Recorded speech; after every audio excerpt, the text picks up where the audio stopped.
Täna veebruaris 2022 on Eesti kõige suuremaks väljakutseks üldine julgeoleku olukord Euroopas ja maailmas. Suured mängivad oma poliitilisi mänge ja väikestele riikidele on alati oluline sellistes olukordades omada võimalikult palju liitlasi.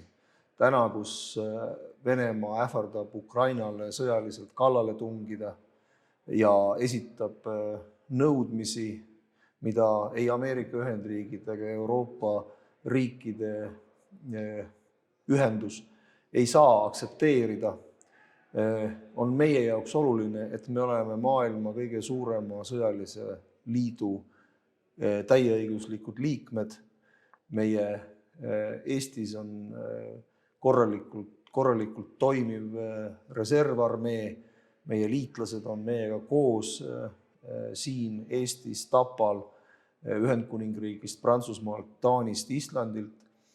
Balti riikides on erinevate NATO riikide sõdurid. Me tunneme ennast turvaliselt, aga valmis peavad olema väga laialdasteks ohtudeks. Millele peaksime me rohkem tähelepanu pöörama? Me peame iseendasse uskuma, me peame endale sisendama, et me oleme väärt oma riiki ja me peame ka seda endale sisendama, et see riik on osa Euroopa Liidust ja NATOst. Me peame endale iga päev meelde tuletama, et NATO liikmeks olemine ei ole iseenesest mõistetav. Selle saavutamine oli raske ja täna me näeme, Ukrainas on see peaaegu võimatu. Me peame hoidma seda, mis meil on, meie tugevat liitlassuhet ja sellega iga päev tööd tegema. Aitäh teile, härra Riho Terras, ja me soovime jõudu. Aitäh teile ka.